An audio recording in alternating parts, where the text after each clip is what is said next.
What if Goku entered the Avatar world during the 100-Year War? Part 3. Departing from the Southern Air Temple on a fairly bittersweet note, the group, Appa, and their new friend, Momo, decided to take a short break before moving on to their next destination. They landed on the shores of the Earth Kingdom and set up a makeshift camp for the time being, making certain they were near some valuable resources beforehand.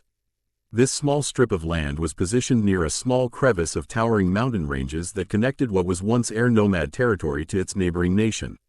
Currently, everyone was keeping themselves busy until either something interesting occurred or if a Fire Navy ship, most likely Zuko's, managed to track them down. As Appa took a well-deserved rest, Goku focused his Kai via meditating while Katara and Aang were positioned along the nearby shoreline preparing to go through some mutual waterbending practice. Sokka, on the other hand, was sitting on atop a small boulder in utter boredom. The fruit that Goku gave him might have been delicious, but it just wasn't enough to satisfy his carnivorous appetite. Great, even after a few hours of flying, I still don't have any meat. Sokka sighed. He slanted his eyes and glanced at the curious flying lemur sitting next to him. Don't look at me like that, Momo. That whole wanting to eat you thing was only a joke and you know it. Sokka scoffed, pointing his finger extremely close to the lemur's nose. He twitched his ears, chattering in response to Sokka's visible irritation. Getting the impression that Momo didn't understand a word he just said, he lightly smacked himself in the face. Snap out of it, Sokka. Talking to animals? Tisk. I think the boredom's starting to mess with my head. He tried to search for something that could help time pass. He first decided to eavesdrop on Katara and Aang's conversation. Are you sure about this, Aang? I'm still a bit rusty when it comes to waterbending myself, Katara asked, looking upon the flowing water in minor discomfort. Due to the climate being much warmer than it was back home, she took off her coat and sported a blue undershirt with sleeves. Of course, Katara, it's going to take a while before we reach the North Pole, so we might as well get some practice in. Plus, I don't know the first thing about how to waterbend. So I wouldn't want anyone else to be my first teacher, Aang exclaimed with a wide, toothy grin. Thanks, Aang, that's really sweet of you to say. Katara beamed appreciatively in a much more confident mood. At the sight of Katara's joyful expression, a faint twinge of red stained Aang's face. He, thankfully, coughed a few times before she could notice anything. N-number problem, ahem. So, where do we start? The monk figured to ask, squatting downward to get a closer look at the ocean's flowing waves. Katara pointed toward the steady movement of each current. Well, that all depends on your skill, I guess. Without a proper teacher to learn from, it took me around 2 months to perfect the most basic techniques. Wow, really? I didn't think waterbending could be so difficult. Aang gaped in surprise. Katara took a deep breath and placed her hand on the young avatar's shoulder. There's no need to be discouraged, Aang. For this first move, all you have to do is move your hands in tandem with the water's flow. Just keep pushing and pulling like this until... Katara calmly moved her body in a constant back and forth motion. She then used her hands to push the water forward, creating a small wave. You project a wave through waterbending.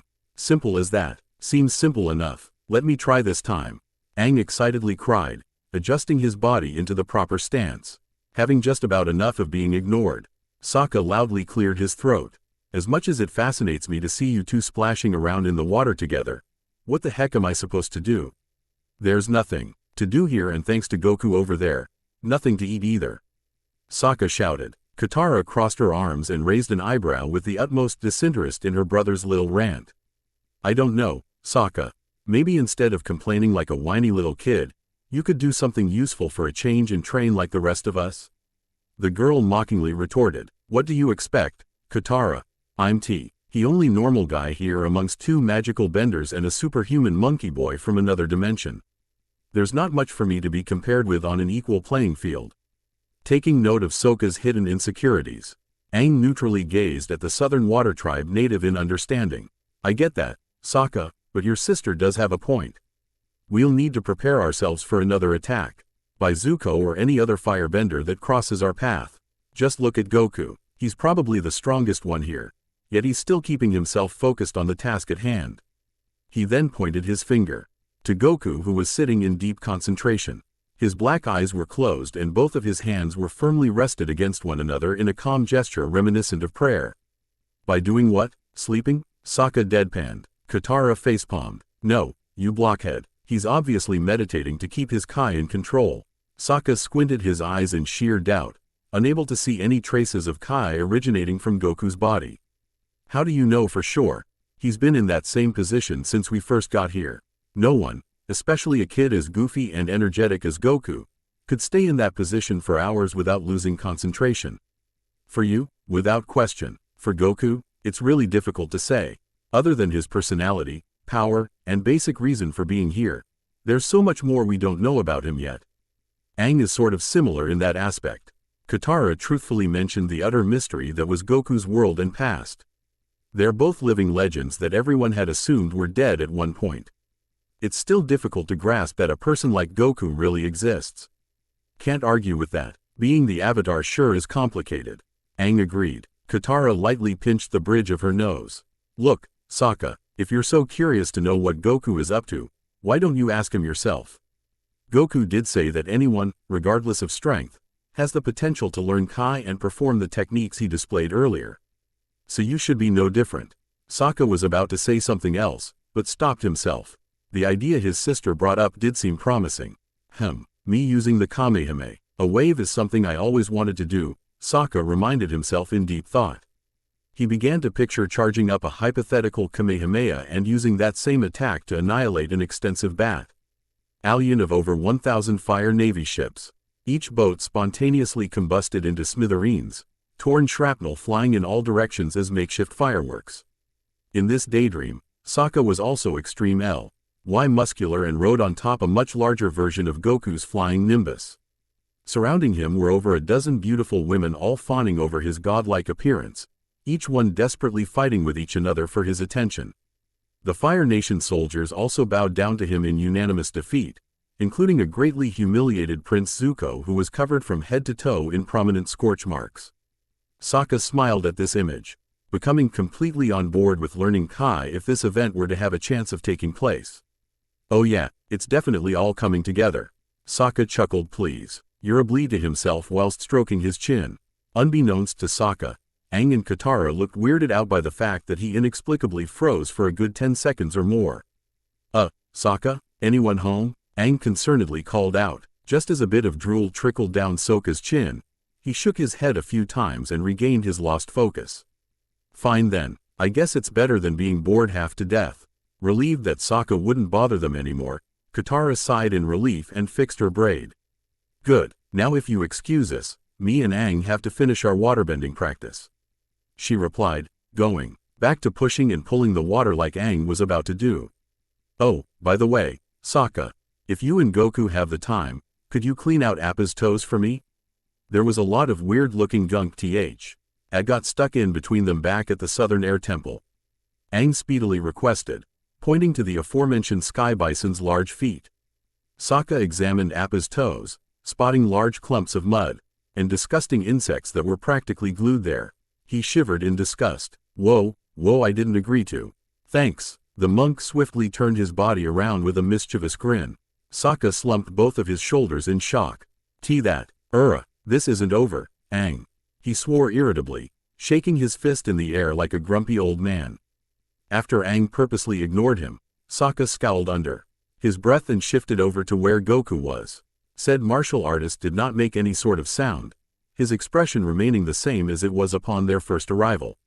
Sokka then walked to the boy's side, gently poking at him in order to gain his attention. Psst, Goku, it's me Sokka, wake up, I want to ask. The warrior whispered into Goku's ear, his pokes becoming more prominent with the utterance of each syllable. He then stopped speaking all of a sudden, roughly shaking Goku's body to see if that would do any better. This, unfortunately, didn't do anything to cease Goku's meditative state. If he's not sleeping, what else could be going on in that big head of his? Sokka inquired, plopping Goku back onto his original position. He then rustled through his belongings, seeing if air was anything that would help wake the boy up. Deep within Goku's subconscious mind, a black and purple void resided. This metaphysical world shifted into different shapes and sizes, seemingly changing based on Goku's present emotional state. There were also large cloud formations that resembled people closely connected to Goku himself, including Grandpa Gohan, Master Roshi, Chi-Chi, Krillin, Bulma, and even his most recent friend, Aang. Some of the clouds bared some resemblance to Gyatso, Kuzan, Bumi, and Tai Shen as well. Despite not seeing them in 100 years, their brief encounters left fairly big impressions on him. This especially applied to Gyatso, whose tragic death was still on Goku's mind. Much like Aang, it'd take a while for him to truly get over it. The centermost point of this subconscious world housed a mental projection of the monkey-tailed warrior, his black hair flowing haphazardly in the non-existent wind. Goku was crouched downward in the infamous turtle-style combat stance, even with his eyes being closed like in the real world. His head shifted around in a clockwise rotation, searching for any visible energy signatures, both inside and out. With Aang's journey as the Avatar being my top priority now, this is the only way I can properly train for the 23rd World Martial Arts Tournament in 3 years. At least, until King Piccolo decides to show his ugly face again. Goku scowled, his voice echoing across the distant expanses of his own mind. Piccolo was now far stronger than he used to be, so image training could help him brush up on some of Kami's past lessons. He couldn't afford delays about at this point. Goku took a deep breath, the white aura surrounding his body growing in both height and width. Facing him were multiple copies of Mercenary Tao, the first person that was close to killing Goku, that appeared from thin air. All of them maliciously grinned with sinister intent, their black eyes narrowed into slits at the mere sight of Goku. Don Ray. Each copy of Mercenary Tao shouted powerfully in unison. They pointed their index fingers and shot large beams of yellow energy at the keenly focused 15-year-old, leaving absolutely no room for him to dodge or counterattack. At the last second, Goku opened his eyes and phased out of existence using instantaneous movement. He bounced from side to side at breakneck speeds, macking away Don Ray after Don Ray with relative ease. Some of these Kai blasts were redirected at their original user, causing those specific versions of Mercenary Tao to disintegrate upon impact. "You damn brat!" They screamed as absolutely no trace of them was left alive. Goku, not even stopping to take a breath, bounded off of the invisible walls apparently located in this spatial dimension and rocketed towards another Mercenary Tao. "Hiya!" Goku cried out, skillfully kicking straight through Tao's entire torso. The assassin's body was bisected into 2 individual halves, showing how powerful Goku had become since their initial confrontation 3 years ago. Bora would definitely be proud to see how far he had come since that moment. No, Tao stuttered painfully, spitting out blood as he grew limp and became one with the black-purple horizon. The remaining Taos grew more intimidated by Goku's presence, sweat trickling down their faces as they waited for him to make another move. "There's about 5 Taos left. I might as well make the most of this situation." He cupped his hands together and looked upward at every single remaining Tao. "Came," Goku lowly bellowed, projecting a small orb of blue Kai in the dead center of his palms. He then began hopping from one corner to the next, still continuing to charge his next attack. "What's that kid up to?" one Tao fearfully asked, recalling the renowned turtle school technique from past experience. Another Tao widened his eyes in horror. "Oh no, stop him," the Crane Hermit's younger brother shrieked, signaling for his fellow brethren to fire their Don Rays at the same time. Goku escalated his speed tenfold, leaping above each Tao's heads.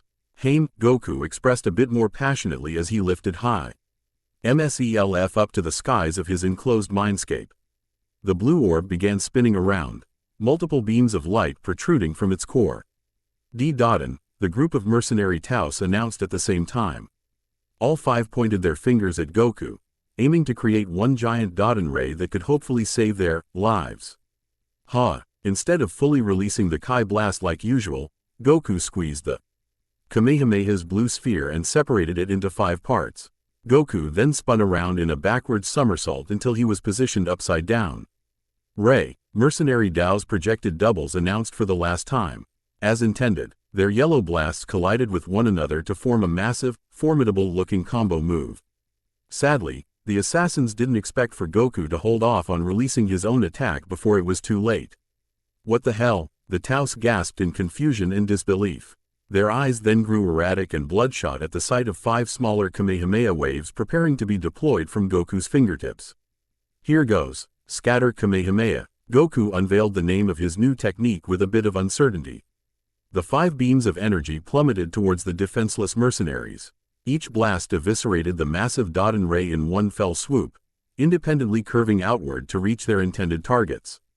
Not a Gain, the mercenary Tao Quintet screamed. The scat, our Kamehameha's parts blasted them to kingdom come, merging together to project an enormous explosion of sheer power and magnitude. As the smoke cleared, any trace of mercenary Tao was rendered definitively non-existent. Goku, smiling at the visible success of his new skill, landed back on the ground without falling too fast. Phew, guess that's all of them. This proves that Tao wouldn't really give me much trouble if I were to meet him again. Goku yawned, feeling some fatigue after multiple hours of non-stop sparring. They might have been projected memories of former opponents, but they could still put up a decent challenge from time to time. Still, I don't think relying on image training will help me at all in the long run. It's useful for creating techniques and other mental stuff, but it won't help improve my physical strength in the real world. Kami and Mr. Popo already warned me about that. Goku pondered. His expression notably grew more saddened at the thought of those two. They weren't dead like Gyatso, of course, but he still missed both of his newest instructors greatly. I wonder how they're doing right now. Roku did say that only 100 days passed there, so maybe things really haven't changed much. Goku muttered, still a bit confused by the existence of time distortion and interdimensional travel. Then again, that has to be more than 3 months, I think. The boy ruffled his black hair in chagrin. If Roku was able to transport me here through the time room, maybe I can try to sense Kami's Kai signature through it somehow. Wishing to test this idea, Goku cleared his mind and primarily focused on the Kai around him. The purple clouds of his inner world melded into one comprehensive mass, honing in on Goku's proximate location. Multicolored stars scattered throughout the black sky also glowed brighter and brighter to match his visible display of energy. Let's see. It should be big enough to find, Goku recalled, acknowledging that Kami's Kai was, at the moment, much bigger than his. He tilted his head from side to side, distractedly tracking Kai signatures located all across the globe. Some he recognized as belonging to benders due their HTLY higher than average presences, while others were so low that he couldn't identify who they belonged to. Sokka and the Southern Water Tribe villagers, having no such connection with the 4 elements, came to mind in this regard. However, amongst a wide array of weaker chis, there appeared to be an unsettlingly huge one located on the furthest reaches of this earth. Goku narrowed his eyes in concern. That Kai is enormous. I wonder if it's that fire of death guy Katara and Sokka told me about. He wondered aloud. It obviously didn't compare to his or Piccolo's current powers, but this Kai's till eclipsed mercenary Dao's and appeared to match that of Tien Shinhan's power during the 22nd World Martial Arts Tournament. He just couldn't understand who Siwang Zhuo was. Did he have some connection to what happened 100 years ago? Did he have an encounter with Aang and him in the past? He shook his head. Given the Fire Nation's knowledge of his powers, this Kai could belong to anyone from that place, unfortunately. Yet a part of him definitely believed that Siwang Zhuo was who this aura belonged to. He didn't know why, though. What kind of firebender could possess Kai like this? Am I missing something here? Goku asked himself in growing confusion. He then clenched his fists together. The scary part is that I don't know if this person is suppressing their true power. They could be even stronger than what I sensed. Suddenly, this monstrous Kai grew more vibrant and identifiable, pillars of raging fire encircling the entire chasm within Goku's mind. Black and purple space was replaced by an ever-expansive, flaming inferno before his very eyes. To top it all off, the face of an old man was constructed from this figurative firewall's embers. He possessed a long, raggly beard that completely covered his chin and upper lip. The massive face towered over Goku's comparatively smaller body, glaring into Goku's wide eyes with narrowed amber ones. "Welcome back, Son Goku," the old man said in a sinister, booming voice. He sneered at the boy. "I've been waiting such a long time for your return." Goku shivered at the sound of this person's voice. He stood in a battle stance and narrowed his eyes. "What do you mean you've been waiting for my return? Who are you, Siwang Zhuo?" Zhuo lightly chuckled in response. The flames that were his skin crackled with raw, near-bottomless power. "Ah, It's a shame that you don't remember who I am. But, then again, it has been 100 years since we last faced each other in battle. He said, "You'll remember soon enough though." The martial artist looked down at the floor, desperately trying to figure out who this fire of death person was. 100 years since, his eyes then widened in semi-realization. Wait a minute, are you? Before Goku could ask any more questions, the unknown face dispersed in an instant. The rest of the fire then launched towards Goku, attempting to engulf the defenseless martial artist in a powerful surge of flame. "See you very soon, son Goku." "Ah!" Goku screamed in horror, closing his eyes and putting both arms up in defense. Then, all that he could see was RKNESS and traces of lingering firelight. Sokka was starting to lose his patience. For the past 10 minutes or so, he tried everything from poking, shaking, shoving, and even punching Goku in a desperate attempt to wake him up. Sadly, all Goku's body did in response was activate his Kai and sweat for some reason. The Water Tribe boy collapsed onto his knees, about to wither away in boredom-induced sorrow. "This is pointless. Goku might as well be in a coma at this point," he groaned, his teeth grinding close together in profound annoyance. He stomped over to his boulder, sitting down while holding both hands against his cheeks. The teen then stared down at the ground, catching sight of his discarded boomerang. He looked from Goku to the boomerang with growing interest. "I didn't want to resort to this, but my options are kinda limited right now. Hopefully, I don't hit him too hard," Sokka remarked. He tightly grasped the boomerang and held it close to his chest. "Alright, boomerang, work your magic." He took a deep breath and then hoisted the boomerang behind his head in preparation to throw it. Mid-throw, Sokka was halted by Goku's eyes shooting open. "Ah!" Goku screamed, practically hyperventilating as he held a hand over his beating heart. "Yeah!" Sokka shrieked. He flinched and accidentally tossed his boomerang in the opposite direction, both smacking a frightened Momo in the tail and hitting himself in the head as it traveled backward. The high-pitched cries of the flying lemur immediately caught Aang and Katara's attention. "Ah, what happened?" Aang shouted in concern. The monk lost control of a wave he was bending, causing it to exponentially double in size and splash onto Katara. Much to her chagrin, her entire body was absolutely soaked as a result. Aang," she growled in a mix of embarrassment and anger. "Oops, sorry, Katara." Aang sheepishly apologized with a strained grin. Katara deadpanned, wringing her braided hair to dispose of any excess water. The two then put their training on hold to see what was happening with Goku and Sokka. OWWWW. Dang it, Goku, after everything that's happened, now is the time you finally decide to wake up? Sokka snapped. He convulsed in pain from the large bruise protruding from the back of his head. Goku spun around to see where he was. He didn't even notice that his meditation session ended. "Oh yeah, I guess it has been a good few hours, huh?" Goku muttered. Sokka crossed his arms and gave him the stink eye. "Seriously, Goku? You let out a blood-curdling scream, sweat like no tomorrow, and that's all you have to say?" Sokka pointed out, using his glove to gesture towards the sweat encasing Goku's body. Goku examined his drenched doji, carefully wiping some of it off with his hands. "There's not much I can say. All I was doing was image training to keep my Kai levels in check." "Image training? What's that?" Aang asked. Goku had never mentioned something like that at the Southern Air Temple. "It's something I can access through meditation. I simply think of a potential opponent in my head and spar with that person until I lose focus. In most cases, I use former enemies' my past to check if I've improved in terms of power and fighting ability." Aang nodded along in fascination.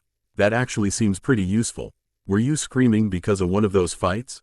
Katara asked in concern. Goku gravely shook his head, looking up at the sky with a serious grimace. "No, I did that because someone appeared in my mind," Goku answered in an almost strained whisper. "And I think that person was Siwang Zhuo." Everyone gasped in collective shock. Katara was stunned by this news. The Fire of Death himself? He talked to you? Yeah, I'm pretty sure. He had this abnormal Kai that was equal in power to some people I've encountered back home. I don't know exactly what he looks like or where he is, but from what I saw, he appeared as an old man with a long, bushy beard. Goku recalled, the fiery appearance of Zhuo still gleaming in his eyes. The strangest part about him, though, was that he said we fought each other 100 years ago. The three stepped back a bit, their jaws agape from steadily building fear. Sokka waved his hands around. Back up a second here. Are saying that this Siwang Zhuo dude could be strong as you are? Or something close to it? Goku nodded. I think so. Yeah, but that's impossible, Goku. He hunted and killed most of the dragons. Sure, but how did he manage to reach your level of strength? Not even Fire Lord Ozai is that powerful, Katara said, refusing to imagine that a firebender like Siwang Zhuo could be a match for the legendary Son Goku. The martial artist bowed his head, wishing he knew how to explain this. I don't know. A lot can happen in 100 years though.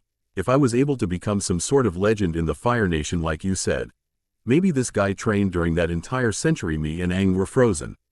He muttered, beginning to feel a sense of dread over the massive changes his presence in this world caused.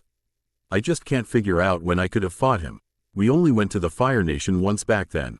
Aang frowned in sudden realization. You think he could be that Wang Shihoin kid we protected the Green Dragon from? Goku's eyes widened at the mention of that name. It was all starting to make sense now. The fight Siwang, or Wang, referenced was that past altercation with the Green Dragon and her egg. This meant he was the one who motivated Siwang Zhuo to become this powerful. The fact that he survived for an entire century was shocking, yet, in a way, somewhat impressive in the monkey-tailed boy's eyes. Why, you're right, Goku whispered. He listened to what I had to say. After all, he clutched the sides of his in overwhelming guilt. He couldn't live with himself if Siwang Zhuo killed innocent people just to get stronger. His reason to fight is defeating me. All the people and dragons he hurt to get that way were my fault. Sensing Goku's distress, Aang walked over to him and patted him on the back. This time, it was his turn to comfort him. No, don't think that way. Wang was the one responsible for causing that, not you. You have nothing to feel guilty about. The monk kindly assured him. You're a good person, Goku. Without you, Sokka, and Katara's village would have been burned to the ground by Zuko. I probably wouldn't be standing here either. Katara warmly nodded her head. He's right, you saved my grandmother's life that day. I can't even begin to express how grateful I am for that. Yup, you've definitely earned my respect, man. Don't forget that, alright? Sokka exclaimed, giving him a thumbs up. Goku ever so slightly smiled in response to their kind words. He was relieved to be around such supportive people in this world. Thanks, guys. No problem. Our job is to reach the North Pole and make sure I'm ready to fac. My responsibilities as the Avatar by then. No matter what comes our way, we're in this together through thick and thin. Right? Aang outstretched his hand with a wide smile. Goku then tentatively shook it. Right, I'm here to help you learn Kai and bring balance to this world. Goku promised. Aang snickered as both of them temporarily cleansed their thoughts of Siwang Zhuo, or as he used to be known, Wang Shihoin. Katara, however, remained uneasy about this old firebender. If what Goku says is true, the Fire Nation might become more monstrous and destructive than they ever were before. Goku's undeniably strong like the legends say, but, she sympathetically glanced at Aang, her vibrant blue eyes glistening with traces of worry and sadness. Will Aang even be able to stand a chance against them? While her mind focused on this horrifying possibility, Sokka puffed up his chest and decided to take action into his own hands. He sidled up to Goku's side and cleared his throat. Speaking of Kai, I've been wanting to ask you something for a long time, Goku. Sokka asked while lightly poking at this chest. Goku darted his eyes towards Aang with a raised eyebrow. The monk just shrugged in a, don't ask me, sort of manner. Okay. What did you want to ask? Sokka deeply inhaled and then unleashed a large breath of fresh air in order to keep himself calm. Could you give me some pointers on how to use Kai? He asked in an uncharacteristically polite tone. Goku smiled. Sure, that doesn't seem like a big deal to me. Where did the sudden interest come from? Sokka stood in place. Asen thought back to his sorry excuse for a fight against Zuko. His expression grew more downcast, the embarrassment of that moment continuing to take a toll on his spirits. I just don't want to be humiliated on the battlefield again. By learning how to use Kai, I can hopefully reclaim my dignity as both a warrior and protector of my tribe. Sokka emphasized his purpose for wanting to grow stronger. Maybe then, I'll be worthy of my dad's respect. While Katara peered at him in disbelief, Aang and Goku were pleased by his resolve. They didn't think the teen was capable of being so open about his feelings. I'm impressed, Sokka. That's a pretty noble thing for you two. My muscles could use a bit of work too. We're traveling the world, so I might as well make myself presentable to all the Earth Kingdom ladies out there.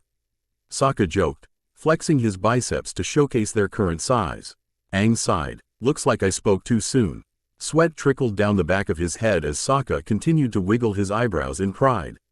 Goku, on the other hand, was oblivious to what he was even talking about. Glad you got your priorities straight, said Katara in a sarcastic tone. I don't get it. What do bigger muscles have to do with girls? Goku asked, just as clueless about the opposite gender as he ever was. An awkward silence permeated throughout the group.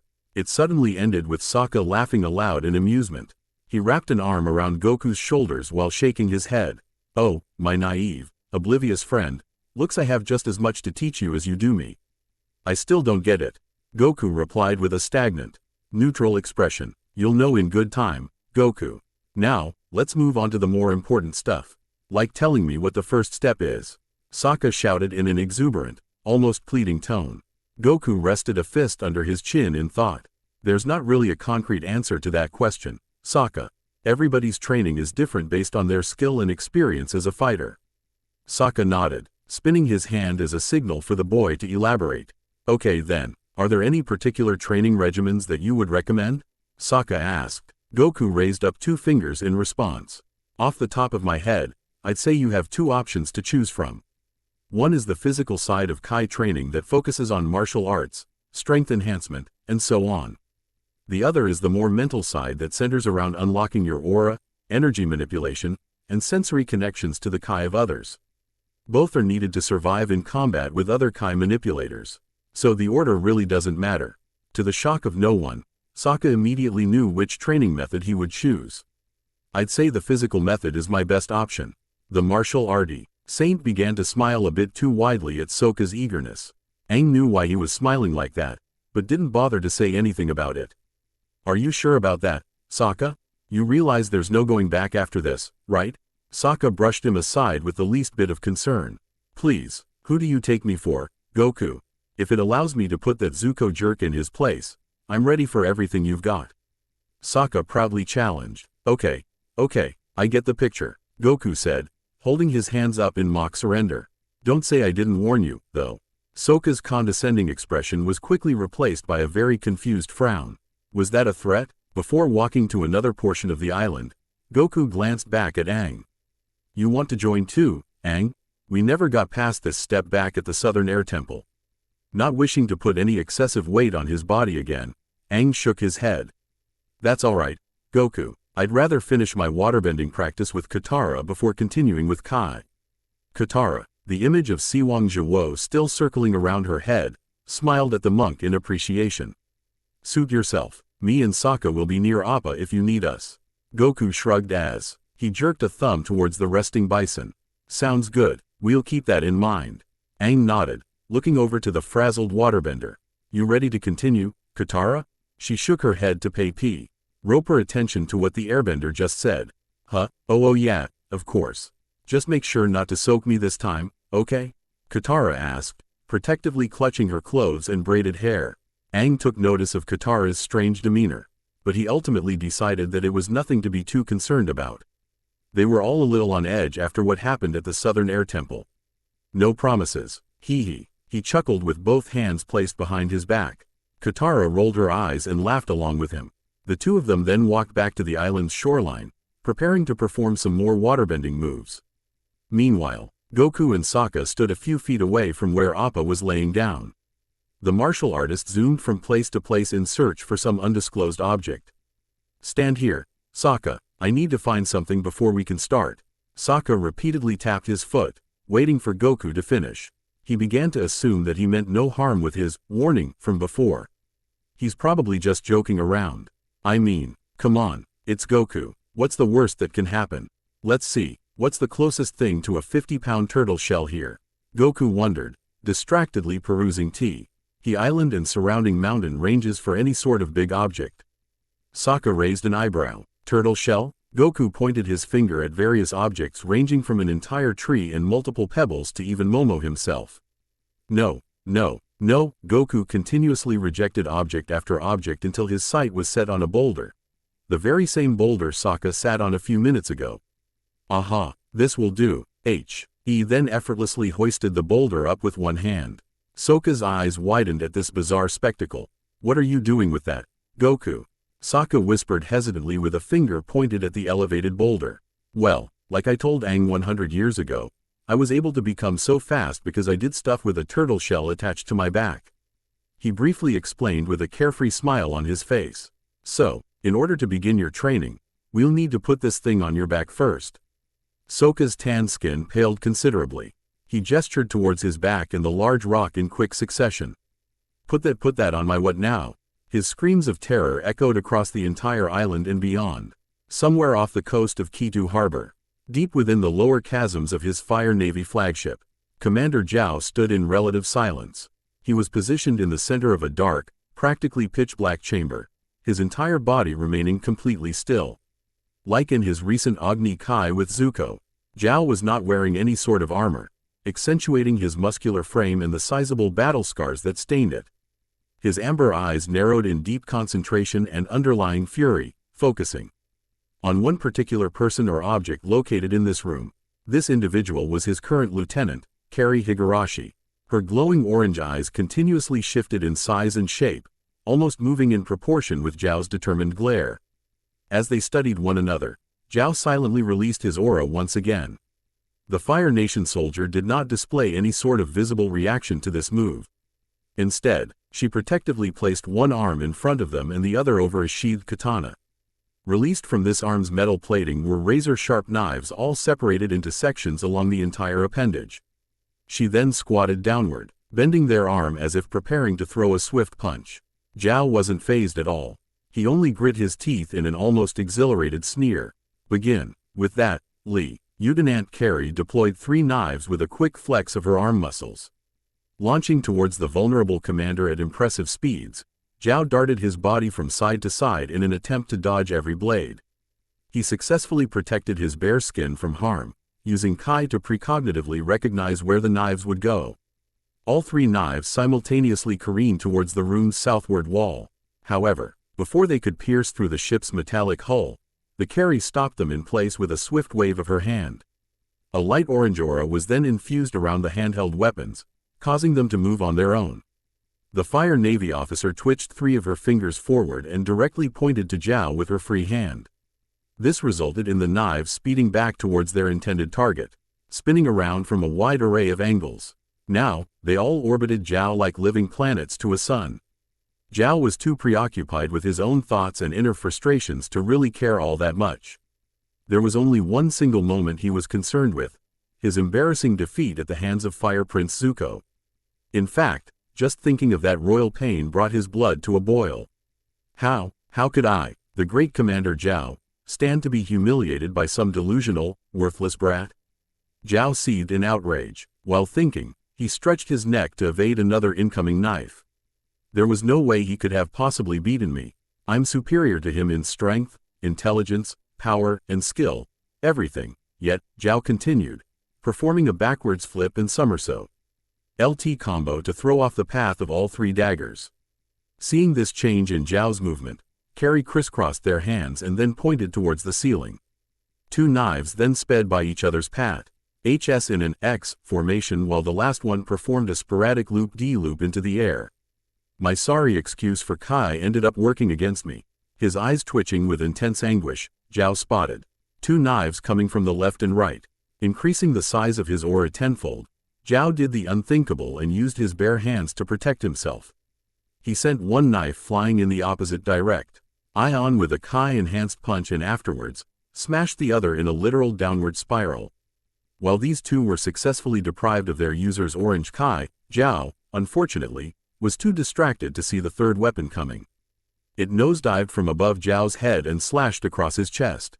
Fresh blood splattered upon impact, most likely adding another scar to the reckless commander's brutally beaten body. Garog, damn it. He desperately clutched his chest to stop the bleeding. Seeing that this little training exercise was finished, Lieutenant Kari retracted all 3 blades back into her arm using Kai. They clicked into place and became part of the armor's metallic plating like individual pieces to a larger puzzle. She gazed upon her commanding officer's new injury in disappointment, wishing that Zhao could have shown some sort of improvement from last time. Once of these days, he'd need to listen to her warnings.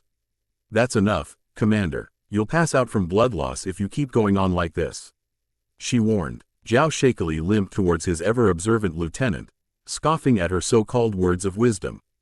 And who gave you permission to order me around, Carrie? Sighing, she took off her helmet to speak with Zhao face to face.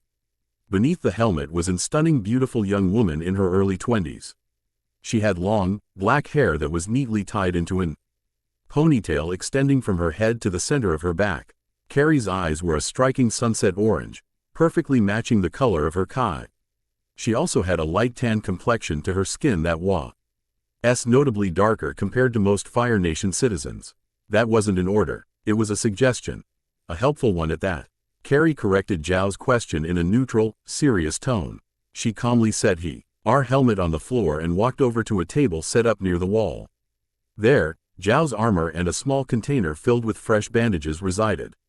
Faye, just because you're one of the only female officers in the entire Fire Navy doesn't mean you're special. You serve under me, remember?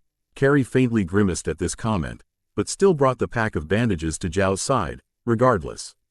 Shish. He crouched down and snapped off a sizable strip of fabric with her teeth. Understood, sir. But, as one Kai user to another, this act of self-mutilation won't help elicit any noticeable improvement. Why? Or simply wasting both of our times if you think this will allow you to compete with Son Goku. Carrie exclaimed, wrapping the bandage around Zhao's entire chest area before tying it. Zhao winced a bit at the excess pressure being applied to his wound, but ultimately shrugged it off.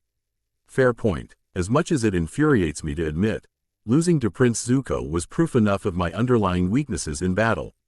Zhao admitted with a contemplative cross of his arms. Carrie placed the bandages back into their case and then put it back. She then deadpanned at her commander. Told you that light of fire technique needed some more refinement. Okay, I get it. I'll worry about it another time. Then, what do you expect to do now? Carrie asked sternly. Zhao stroked his brown sideburns in semi-thou. GHT before a conniving grin became etched on his face. Something I've purposely avoided for many years now. However, with Son Goku and the Avatar's return being proven true, I don't have any other choice. Zhao replied with a cryptic sense of intrigue and wanton determination. Carrie, at first, didn't quite understand what the man was implying, but at the mention of both the Avatar and Son Goku, it finally dawned on her. Her orange eyes widened in shock. Why, you're not saying that? Yes, we're going to bring Siwang Zhuo out of hiding. The young woman pursed her red lips. She looked at him as if he were insane. How do you expect to pull that off? Like you said before, he's been isolated from the rest of the world for years now. He could be dead for all we know. Carrie doubted that such an idea could be proven possible. Siwang Zhuo was, after all, more than 100 years old at this point. Zhao slyly grinned. For a supposed Kai user, you aren't very perceptive, are you, Carrie? I'm not following, Commander. It's simple, really. To track another Kai user, we use our own Kai to sense his current location. The most powerful ones, after all, have auras that are the easiest to identify. Zhao explained. Who knows, Son Goku could be found that way too. Carrie nodded in understanding and partial agreement to this proposal. I suppose that could work. But, what if the fire of death discovered some way to suppress his energy, to better hide himself from those who want to personally seek him out? She had been practicing that very same ability for quite a while now, so Siwang Zhuo, an alleged Chi master, would already have it under his disposal and then some. HMPH. Fair point, he grunted. Perhaps combining my aura with yours could do the trick. Teamwork is a priority on this ship, you know? Hilarious. Carrie sarcastically commented in a monotone voice. The fact of the matter is that Siwang Zhuo, based on his age and supposed experiences with Kai, has come the closest to matching Son Goku in terms of raw power. Consulting him as a teacher will bring me one step closer to reaching true greatness as a Fire Nation commander. No, Admiral. With such mastery of Kai, the Avatar and this whole pathetic world will have no other choice but to tremble in my indomitable presence. Ha ha ha. Zhao evilly guffawed at his plans for global conquest and domination. With Siwang Zhuo's influence, nothing would stand in his way from that point onward. Careful, Commander. Arrogance will do nothing but lead to your downfall one of these days. Carrie chastised Zhao's sense of grandeur. referring to the recent Agni Kai as a prominent example. He simply narrowed his eyes at the armored woman standing in front of him. TCH, as if you're one to talk. The excessive need to prove your self-worth to others is exactly why you're a part of this crew in the first place. Am I wrong, my dear Lieutenant? Zhao. Carrie shivered in place, vividly recalling the turmoil she experienced in the Fire Nation's esteemed military training camp. She clenched her fists in discomfort before she could say anything else. No, she gazed upon the floor in a mix of shame and silent self-deprecation. Zhao simply sneered at her reaction in immense pleasure. That's a good girl. Now, do me a favor, and activate your aura. They both sat in front of each other and crossed their legs. Right away, sir. The two then shut their eyelids and took calm, steady breaths. An all-encompassing wave of Kai engulfed the two firebenders and began to spread all throughout this room. Their bodies were now symbiotically connected, working together to enhance the range of their Chi's sensory capabilities. However, for some strange reason, Carrie and Zhao opened their eyes to view a landscape that was obviously not the ship's basement like it should be. See, Commander Zhao, where are we? She examined her surroundings, spotting torrents of white-hot flame and smoke. These fires burned endlessly, but did not seem to harm her or Zhao at all. I don't know. From what I can infer, it's most likely an inner world of sorts. Maybe focusing our Kai to a certain extent sent us here, Zhao presumed, looking down to see that he was standing on thin air. So, these aren't our original bodies? No, we've simply taken form in the subconscious mind. That's probably why this entire landscape is completely made of fire. He turned his body around to analyze this alternate dimension's wall of flames. Because we originate from the Fire Nation? Carrie pondered. Why else? Zhao simply inquired. Carrie clutched her forehead. She was still immensely confused by the existence of such a strange realm. But, what does this have to do with tracking? Carrie's questions were interrupted by the emergence of a terrifying Kai. Her and Zhao's eyes widened in amazement as the whole world around them began to shake uncontrollably. In an instant, the firewalls burned brighter as the face of an ominous, bearded man emerged. This face eclipsed them both in terms of size. Siwang Zhuo? Zhao and Carrie asked in unison, astounded that their prior topic of discussion was located so easily. Ah, right, I keep forgetting. That fire of death, nonsense was what I was called. The old man muttered aloud. He would have shrugged if his shoulders were visible. Whatever, it's close enough. Who might you two be? My name is Zhao, commander of the Fire Navy. And this is Lieutenant Carrie Higurashi, my second in command more or less. Zhao replied. The way he described Carrie's title did not exactly please her all that much. But Zhuo's reaction was even more disgruntled. I see, two of little Ozai's dogs, sheesh. And here I thought Son Goku's presence would miraculously show up again. What a pity, Siwang Zi. Hahuo grumbled in profound disappointment. He scrunched up his face, thinking back to how his conversation with the boy ended. Maybe I came off a bit too strong during our conversation. Probably. Should have made it more of an obvious reunion between us. His guests looked at one another in bewilderment, not expecting a former military officer like Zhuo to have such little care for their respective titles. The old man's incoherent ramblings were even more difficult to deal with. Little Ozai? Carrie repeated to herself. She didn't even dare picture the ruthless Fire Lord Ozai as a young infant. The image wouldn't be far too uncanny for her tastes. Wait a second, you found Son Goku? Zhao shouted in shock, curious to know if he saw where the avatar was too. Zhuo contemplatively brushed his beard with a disembodied handmaid of fire. Found isn't really the correct term. He was image training within his own mind and accidentally identified my Kai signature while searching for somebody else's. I tried to talk with him, but apparently seeing my face scared him off. But, then again, screaming his name in a threatening tone didn't help much either. Zhuo continued to ramble on. Tell me, girl, do I look ugly to you? Quote. He then not so nonchalantly ogled Carrie's voluptuous figure, which she found uncomfortable. What was with her and attracting the attention of strange old men?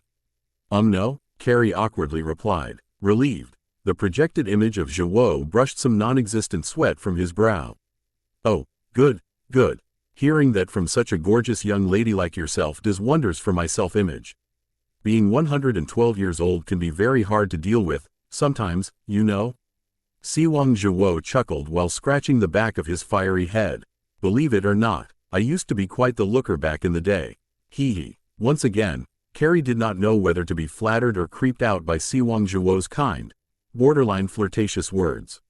You're welcome, I think. Seeing this as a good moment to speak up, Zhao cleared his throat and looked at Zhuo's face. He tried his best to ignore the odd display that just took place before him. Ahem. Pardon my intrusion, but I need to ask you something, Siwang Zhuo, Zhao said in the most polite tone he could muster. Let me guess. This question is about training you, isn't it? Huh? How did you know? Zhao astoundingly asked. Siwang Zhuo laughed buoyantly, resting a hand on his bearded cheek in amusement. When you've lived as long as I have, reading people like an open book is practically child's play. From sensing your Kai alone, I can already tell you're a power-hungry egotist with suppressed anger issues. Zhuo accurately assessed the man's biggest faults.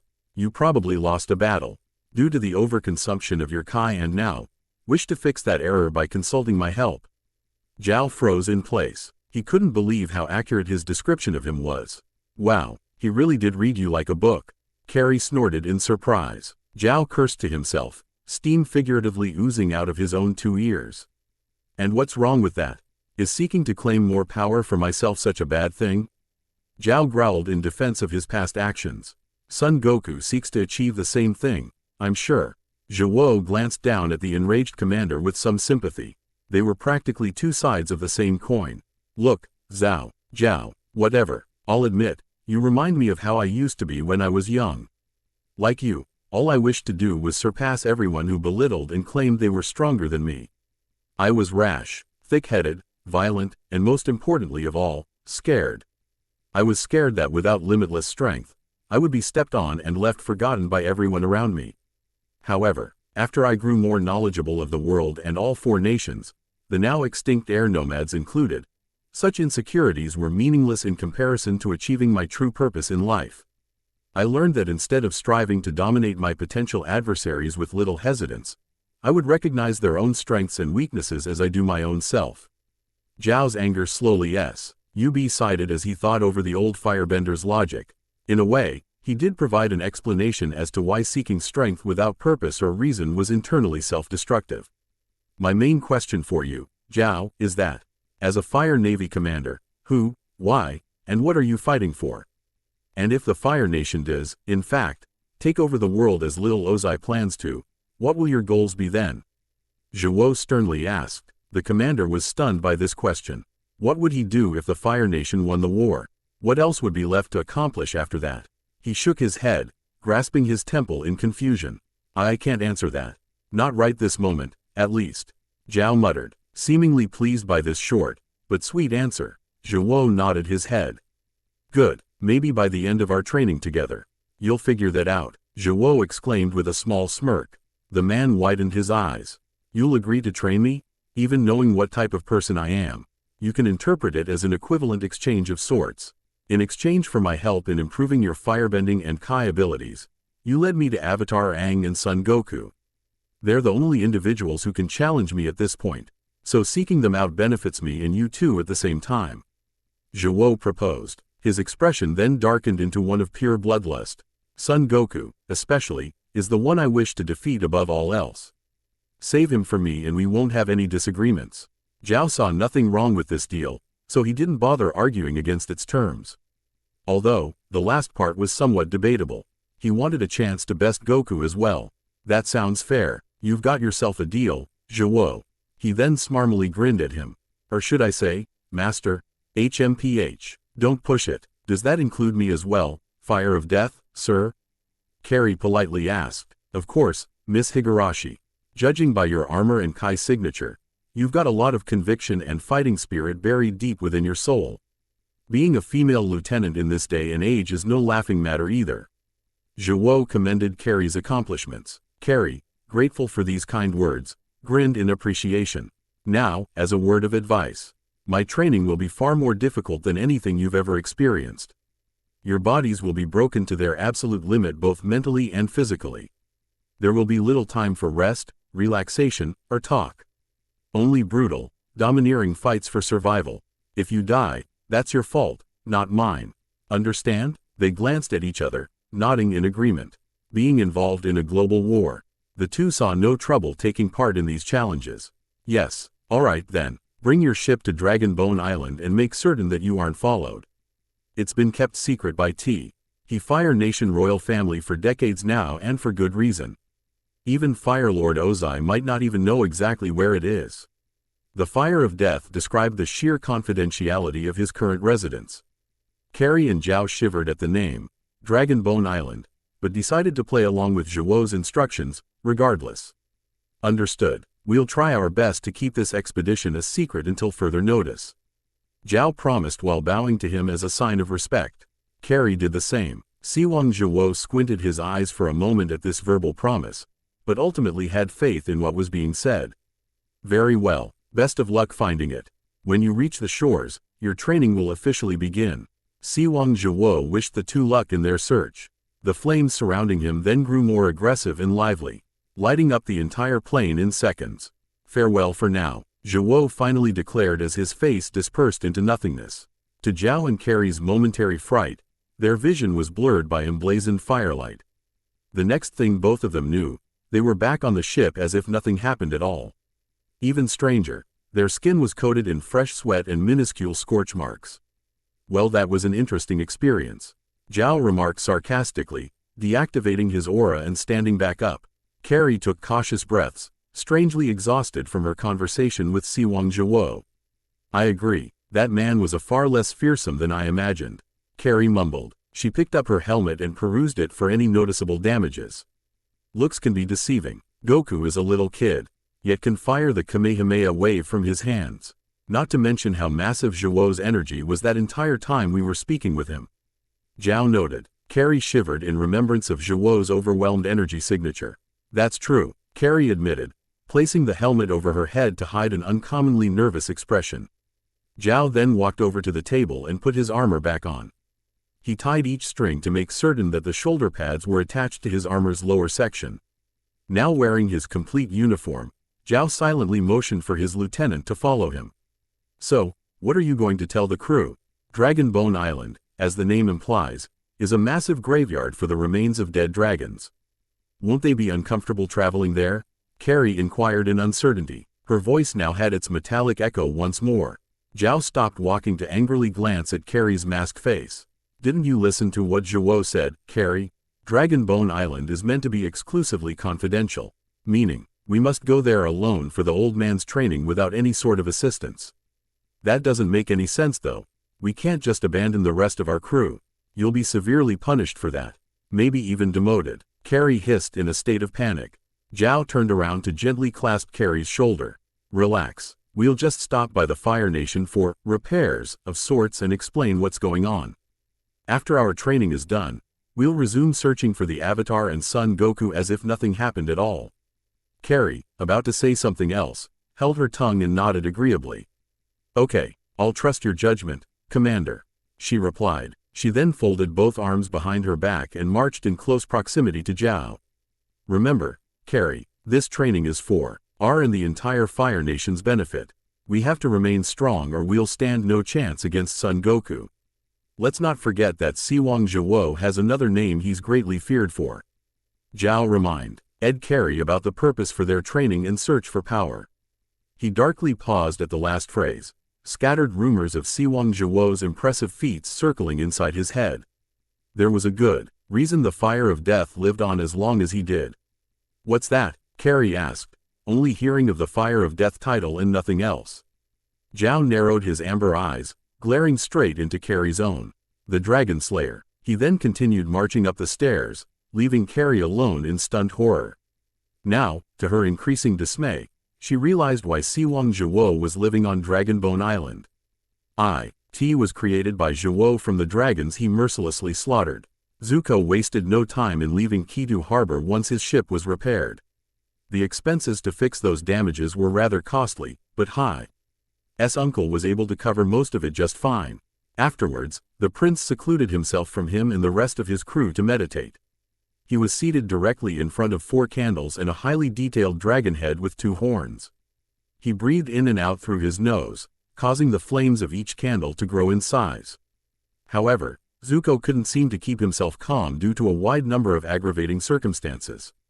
On top of not being able to track Son Goku and the Avatar's current location, the image of Zhao's light of fire technique could not be expunged from his memory. He may have won that particular Agni Kai, but such a victory did not make Zhao's sudden usage of Kai any less abnormal. In fact, it only symbolized how superior the commander was in terms of both power and skill. Uko wondered if Zhao didn't overexert all of his energy with that so-called Kai Blast. Would that duel have been another mistake added to his tarnished name? He closed his eyes and sighed in frustration. How did he do it? Last time I checked, Kai manipulation was a power only acquired by the strongest of firebending masters. Commander Zhao shouldn't even come close to that level of strength. His amber eyes narrowed, glaring directly into the candles' flames. Like Uncle said, his Kai doesn't compare to Son Goku's in the slightest, but like with firebending, I know that Zhao will seek out ways to improve what he is currently lacking. And through improvement, Zuko scoffed, tightly balling his hands into fists. Seemingly in tandem with the teen's fluctuating emotional state, the candles all grew hotter and much larger than before. Comes problematic results. He was afraid that Zhao's abilities would far surpass his own in the next coming weeks or even days. Shaking in newfound rage, Zuko stood up from his seat and growled. This small tantrum caused all 4 candles to simultaneously erupt into tall, fiery pillars. He then slammed a fist on the countertop, tightly grounding his bared teeth. Grrrgh. I need to find out how Son Goku does it. It's the only way I'll truly be able to capture him and the Avatar without Zhao's interference. He then let out another heavy, prolonged sigh, replacing his prior fury with slight bitterness. All 4 candles subsided in response to Zuko's calmer mood, continuing to illuminate the entire room like before. The prince stood up straight, examining the decorative dragon head with a tight grimace. He maintained eye contact with the dragon's black pupils, picturing it as a materialized personification of his deepest insecurities. The dragon vividly shifted into the likenesses of Goku, Zhao, and, most concerning of all, his own father. Seeing the current Fire Lord's intimidating visage caused Zuko to look away in profound shame, protectively hovering a hand over his scar. After a short while, he darted his eyes back to the dragon head to see if all 3 imaginary likenesses were still there. They weren't, much to the boy's considerable relief. Zuko's wiped beads of sweat off his brow, reverting back to some semblance of normalcy. He paused, taking a long, hard look at his sweat-dripped hand. Somehow, someway, I will learn Kai. There's no other options left if I ever want to come home again. He tightly clenched his fist, causing plumes of white-hot smoke to billow out. At the sight of this minor display of firebending, a strange, almost embarrassing idea came to Zuko's head. He stroked his chin, attempting to recall the hand position Goku and Zhao displayed when deploying their respective Kai blasts. Goku anted the Kamehameha wave's name before firing. Zhao did it as well. Zuko whispered to himself, "Is that the key to activating your Kai?" Slowly calling out a nonsensical phrase. Such an absurd, base, less assumption was probably far from the truth, but, then again, it wouldn't hurt to try. What else did he have to lose? Can't believe I'm doing this, Zuko grumbled reluctantly. He darted his golden eyes from left to right, making certain that no one, particularly Iroh, could see this little experiment take place. Breathing a little deeper and slower, Zuko took a step back from the candle-lit table and squatted down. He then cupped one hand over the other and attempted to focus all energy into his hands. To save myself from any further humiliation, I pray to Agni that this works. Or, worst-case scenario, at least has some sort of noticeable effect. He narrowed his eyes in determination, looking toward the room's metallic door. Here it goes. Ka-mi, Zuko calmly uttered. In the open space between his palms, a small fireball began to take form. Ha-mi, with every syllable, the flame gradually increased in size. A trace of Kai, however, was not present within its core. All of a sudden, Iroh creaked open the door. He was holding a bound Fire Nation scroll in his wrinkled hands. "Is everything all right, Prince Zuko?" Iroh attentively asked in a low whisper. Unfortunately for the former Fire Army general, he could not fully react to his nephew's attack before it was too late. "Ha!" Zuko shouted at the top of his lungs. After fully outstretching his arms, a massive fire blast was launched from both hands. This unintentionally hit Iroh smack dab in the face, dissolving into small embers upon impact. Zuko cringed, not expecting anyone to come barging into his room unannounced. Iroh's face was covered in burns and small, minuscule cinders. However, due to his longtime experience on the battlefield, he was completely unharmed, apart from a ruffled gray beard and 2 flaming eyebrows. The old man coughed a few times and fixed his disheveled facial hair. "Ahem, may I ask what that was about?" Iroh awkwardly asked. His nephew scoffed disappointedly, looking away from his uncle in evident shame. "Sorry, uncle, I was attempting to emulate Zhao and Goku's techniques in order to unlock my own Kai. I guess it didn't work in the end." Iroh shut the door behind him, firmly nodding his head in understanding. "Don't be so discouraged, Prince Zuko. Based on that single attack, I can tell your firebending skills have greatly improved in the past few days." "Really?" Zuko asked in disbelief, not really noticing a difference in power between this fire blast and others. "Of course, there's still room for improvement, but even though you have yet to learn Kai, countering Kai users like Son Goku and Zhao has benefited your own abilities. Deflecting Zhao's light of fire technique, in spite of its many flaws, proves that much to be certain." Zuko lightly smirked in appreciation. It made him feel just a tad bit more confident in himself.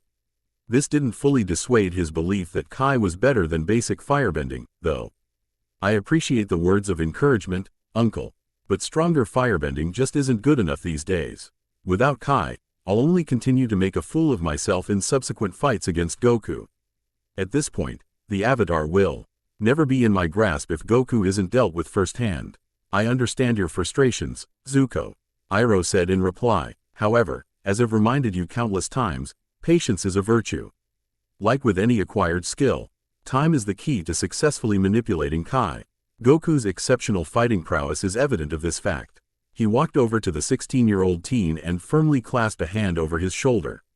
"With enough practice, you'll be able to put up a decent fight against any opponent, the Avatar and Son Goku included.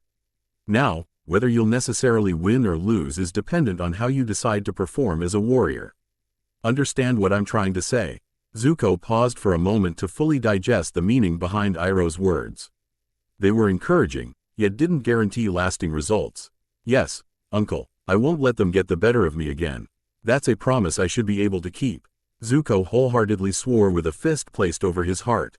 Iroh, feeling as if Zuko didn't completely understand his advice, nodded along anyways. "Good. Speaking of those two, the crews received some, let's say, news about their current whereabouts," Iroh cautiously informed. He opened the scroll to reveal a small map of all 4 nations.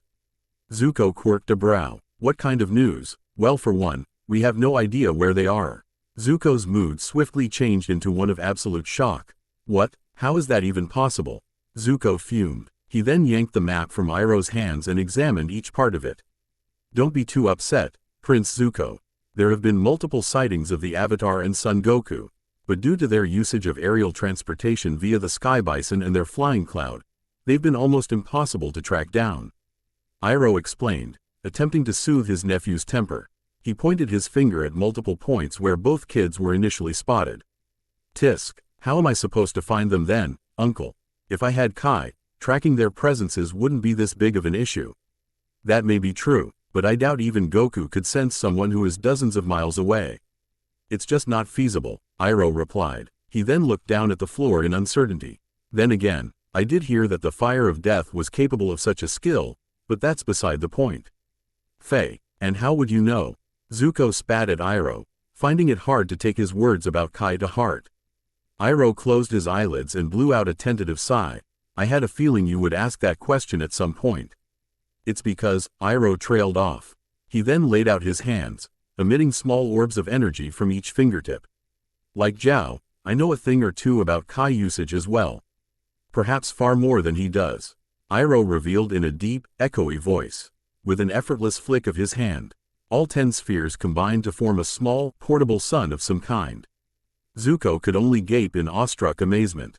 "What, uncle, why you?" "Remember, Zuko, I was also a prince of the Fire Nation once. I've experienced many things throughout my time wandering the palace halls, including direct glimpses of my father's Kai force and the Fire of Death himself in action. It's not too hard to belie that Kai would be a central topic of my studies and training in general." Iroh justified his usage of Kai based on experiences he previously had as a young child and man. While the statement about Siwang Zhuo also surprised Zuko to an extent, he could not help but feel immense resentment for the fact that Iroh kept this entire tidbit hidden from him for so long. Are you telling me I could H? Haven't you been learning Kai from you years in advance? Why didn't you tell me, Uncle? Zuko demanded to know Iroh's intentions. The retired general was undeterred by Zuko's outrage, maintaining a cool, composed temperament all throughout this conversation. Simply put, it wasn't the right time for you to learn. As the Prince of the Fire Nation, firebending should be your top priority first and foremost.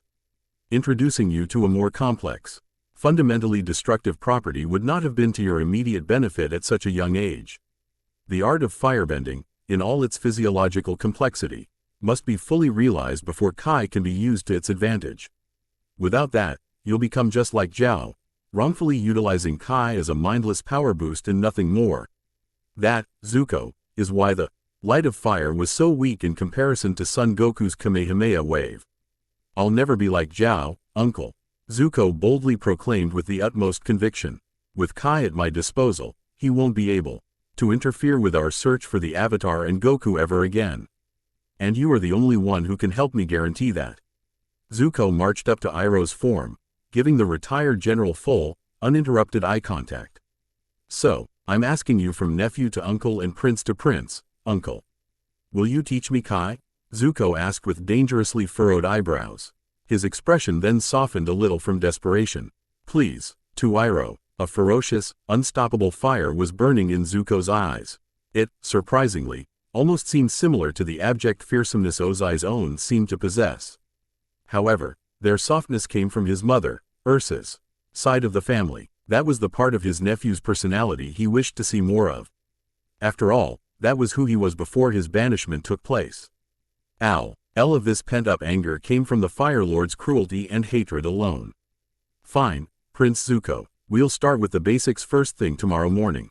A defeated Iroh agreed. Zuko, for the first time in quite a while, smiled in excitement. But, I hope you realize that everything I just advised to you still applies. These training sessions cannot be rushed or achieved through brute force. Do I make myself clear? Iroh strictly asked the prince to heed his words of wisdom. Given how hot-headed his nephew had become these past 2 years, reiterating the most crucial point of their discussion needed to be done for Zuko's sake. Yeah, I won't let you down, Uncle. Zuko agreed. It seemed like the teenage firebender was only half listening, much to Iroh's chagrin. He just hoped he'd be able to get through to him before something unfortunate happened. Alright, in the meantime, run through your normal firebending exercises. Bending will play a key role in Kai manipulation from this point onward. Iroh instructed authoritatively. He then opened the door, attempting to depart from Zuko's living quarters. Will do. Let me know if there are any more sightings of the Avatar's bison. Giving Iroh his map back, Zuko crossed his legs and began meditating once more. Iroh distractedly glanced back at him, noticing how huge the flames of all 4 candles were now. It appeared that Zuko's breathing was now more anxious and energetic than usual. Iroh shook his head and shut the door behind him. The firebending master stroked his gray beard, sporting a look of concern while doing so. Zuko, did you listen to any of my warnings? Or is the goal to reclaim your honor blinding you from what's truly important? He glimpsed back at the world map, taking note of each location the Avatar and Goku previously traveled through. I suppose I'll need to find out for myself, Iroh muttered. He rolled the map back into a scroll and wandered off to some other portion of the Fire Navy cruiser. In that moment, 3 separate parties were attempting to empower themselves with the mystical properties of Kai. Aang and Sokka were learning from Goku, Zhao and Kari Higurashi were planning to learn from Siwang Zhuo. And Zuko was now beginning to learn under his uncle, Iroh. Who would master Kai in the quickest amount of time? Back with Aang and the others. Sokka was frozen in place from shock after hearing about Goku's insane training method. His eyes were widened to maximum capacity, staring at the larger-than-average boulder as it proceeded to be held in Goku's hand. The martial artist was confused by such an over-the-top reaction. What, was there something wrong with I just said? Goku asked with a slight quirk of his eyebrow. Sokka rubbed his eyes, unable to believe what he was seeing and hearing. What's wrong? What's wrong is that you're trying to crush my friggin' spine, Goku. Are you crazy? Goku blinked a few times, trying to comprehend why Sokka was so angry. He looked up at the boulder in newfound understanding. Oh yeah, I guess carrying this on your back would be a bit too extreme, huh? He then set the boulder down, causing the entire island to momentarily shake from side to side. You don't say, Sokka muttered. Subconsciously, he was relieved that Goku diverted his attention away from the boulder for now. This is going to be difficult then. My friend, Krillin, and I were able to handle this weight just fine when we were training under Master Roshi. But, then again, both of us had prior martial arts experience beforehand. Goku pondered. Thinking wasn't Goku's strong suit by a large margin, but he needed to quickly decide on an alternative option. Sokka took a seat on his own boulder once more. Well, we can't be abnormal freaks of nature like you and what's his name, Goku. I don't know. At the time, Krillin was around my height and looked fairly similar to Aang. Actually, come to think of it, Krillin could pass off as an airbender just fine. He noted with a smile. Great, I have less backbone than a short, bald kid. Sokka sighed. Goku brushed aside the teen's insecurities with a dismissive wave of his hand. Nah, don't put yourself down too much, Sokka. As I've already mentioned, everyone has a different method of training that suits them best. I'll just need to lower the weight a bit and move on from there. He said assuredly. That's what I did for Aang 100 years ago, actually. He then scanned the island for any sort of heavy object he could utilize.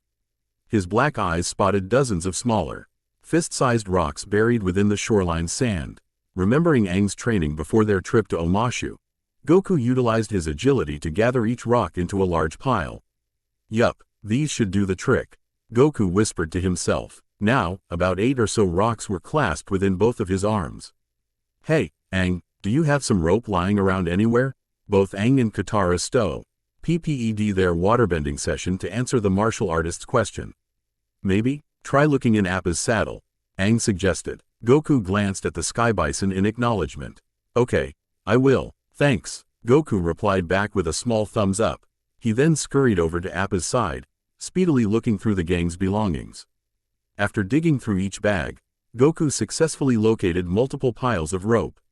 Ah, here we go. With the rocks and rope in hand, Goku ran back to stand in front of Sokka.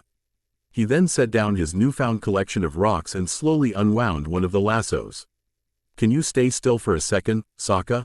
The Southern Water Tribe male tilted his head to the side, not quite understanding what Goku's idea was. Okay? You're not putting these rocks on my back either, right? He asked, protectively hovering a hand over his back in case Goku attempted to do anything harmful or stupid. Just wait and see, this will definitely work out better than before. Before KKA could express any further objections, Goku practically pounced on his body. With the rope, he secured 2 rocks to each arm and about 4 rocks to both of Sokka's legs. Rocks were, as a result, tied around Sokka's ankles and the edges of his thigh-length boots. Afterwards, Goku clapped both hands together in admiration of his handiwork. Sokka, on the other hand, found himself perplexed by how heavy his entire body began to feel. There, with these rocks, I've added more weight to your wrists, feet, and ankles. In an attempt to see if Goku's claim was accurate, Sokka took a small step forward. He struggled to lift one single foot off the ground, causing the tribal teen to trip over himself in minor recoil. Oof, I can't even walk right. How is this supposed to help me again? A slightly out of breath Sokka asked in annoyance. Attempting to walk once again, he accidentally faceplanted onto the island's sandy surface. Every rock tied to his body left small, crater-like impacts in response. By restricting your movements for an extended period of time, you should be able to improve in terms of speed, strength, and above all, endurance. These rocks aren't as good as the actual weighted clothing from my world, but they should have a similar effect altogether, Goku explained in greater detail. Sokka glanced down at his restrained arms, attempting to flex as if he were working with dumbbells. Weighted clothing, huh? How long do you expect me to wear these? He curiously asked, hoping that the expected results of this training session would come as soon as possible. Goku rested a hand on his cheek in deep thought over his friend's question. He then shrugged his shoulders. A few days or so, maybe more, Sokka audibly gasped. He was not pleased by this prediction at all. D-days? I think you actually are trying to kill me. Unable to focus on waterbending due to his incessant ranting, Aang and Katara joined the conversation and basked in Sokka's over-exaggerated turmoil. I think this might be to your benefit, Sokka. I mean, look at the bright side. You'll finally be exercising for a change. Katara pointed out in a playful tone. For a so-called warrior, the young waterbender knew full well that Sokka was all talk a majority of the time. Sokka's confrontation with Zuko and his men was the first real battle he ever participated in, after all. What's that supposed to mean? You don't get these from doing nothing, Katara, Sokka retorted, rolling up both sleeves to showcase his barely muscular physique. This ended up making the rocks exert more pressure on that particular part of his arms. His sister deadpanned and said, "What about those? They'd be bigger if you didn't waste time gawking at your own reflection all day." Sokka offendedly covered his arms, glaring at her in irritation. "Tisk, just go back to splashing your water, sis." He shooed Katara away, gesturing to the body of water she was previously bending from. Annoyed by this, she swiftly bent a small wave of water at Sokka's face. This sudden attack completely drenched his body from head to toe. Like that, she crossed her arms and smirked at Sokka in knowing mischief, gawping at his soaked clothes. The boy growled in pure anguish. Grr, Kakarot, his body smacked against the ground in a failed attempt to charge at his younger sister. Aang, Katara, and even Goku collectively laughed at this moment. The monk smiled from ear to ear. "Guess we really can call you Sokka now. Haha, not helping, Aang, not helping," Sokka grumbled, his voice being muffled a bit from the sand. The water only served to make his body even heavier and thus, much to his chagrin, more difficult to move. Aang ignored him, unable to stop himself from laughing. He wiped a stray tear from his eye. ND looked over at his waterbending teacher. Hee, want to take a break to watch these two train, Katara? Seems like it could be pretty fun. You know what, Aang, that doesn't sound like a bad idea. She joyfully agreed, placing herself right next to the aforementioned avatar. Now, all three kids were gazing down at Sokka's broken body in unison. The tan-skinned teen huffed, shakily picking himself off the ground at a slow, cautious pace. "You guys are enjoying this way too much. Can you blame us? You make it too easy," Katara proclaimed as if were obvious. "Whatever, I'd like to see you do this." This retorted was abruptly interrupted by Sokka falling to his knees. His arms limply hung next to the sides of his body, being forced downward by each rock. Ugh, the pain. Goku, having enough laughs for the time being, came to Sokka's aid and roughly picked him back up. The warrior in training almost experienced some form of whiplash due to Goku's impressive arm strength. "Alright, no more joking around, Sokka. Before moving on to Kai, you're going to need to walk around normally with these rocks on. Try it out and see." Sokka begrudgingly nodded his head in agreement. "Fine, this better be worth it in the end." "It will. You've already seen how fast I was able to defeat Zuko's firebenders.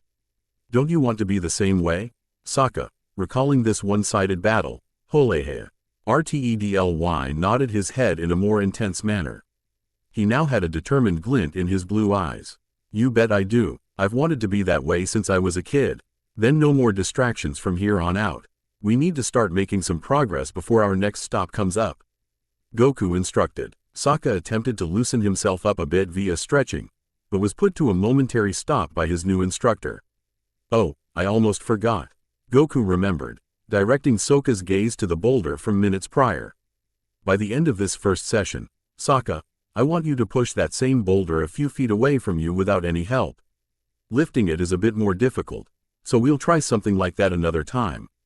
Get what I'm saying?" Sokka alternated the position of his head to the boulder and Goku in quick succession. Despite the boulder's massive size, Sokka favored maintaining his pride over the fear of probable struggle. So, he ultimately followed Goku's course of action without argument. Loud and clear, "Teach. Not sure if pushing that thing is reasonable or not, but I get the picture." Goku, confused by Sokka's swift agreement to his terms, scratched the back of his head before continuing their short lecture. Okay. With that being said, the first step of your Kai training will involve doing a few laps around this island. This should help you get situated with the increased pressure your body is feeling. Or, at least, I hope it does. Goku's hesitance was concerning from Sokka's perspective. "Why do I get the feeling you're not 100% sure if this will work or not?" The 15Y. Year-old boy asked with an accusatory squint of his eyes. Goku exasperatedly shook his head, wondering how many times he would need to repeat himself for Sokka's sake. As carefree as he chose to behave, even the martial artist had his limits. I already told you, Sokka. Weighted clothing does work. Now, do some stretches before walking around the island. Cramped joints won't do you any good for this type of exercise. He then sat down and crossed his legs, patiently waiting for Sokka to get started. Oh, sure thing, like my joints aren't aching already. With great strain, he attempted to touch his toes with each hand. This proved to be a lot more difficult than it normally would be, becoming a lot slower and time-consuming due to the rock's additional restriction. By the time he managed to do it, Sokka was already breaking into a sweat from exhaustion. Is that good enough? Sokka hoarsely asked. Well, you still need to work on your leg muscles first. Goku replied with a gesture towards his own leg muscles. You're kidding? Bending down was already difficult as is. Goku's expression did not soften, showing that he was not fooling around this time. Like one of my masters said, perseverance is crucial to a strong mind and body. Kai training's only going to get more difficult from here, Sokka, so you might as well endure the strain before it's too late. He said, warning him about the difficulties mastering Kai and martial arts would bring. Fully coming to grips with the inevitable hardship this training would involve, Sokka sighed a breath of defeat. Alright, I'll keep pushing on through till the bitter end or something. Sokka cried out, throwing his hands up in the air as high as he could feasibly muster. Goku proudly smiled at his resolve. That's the spirit. Sokka put one foot in front of the other, sighed glancing at Goku whilst mumbling under his breath.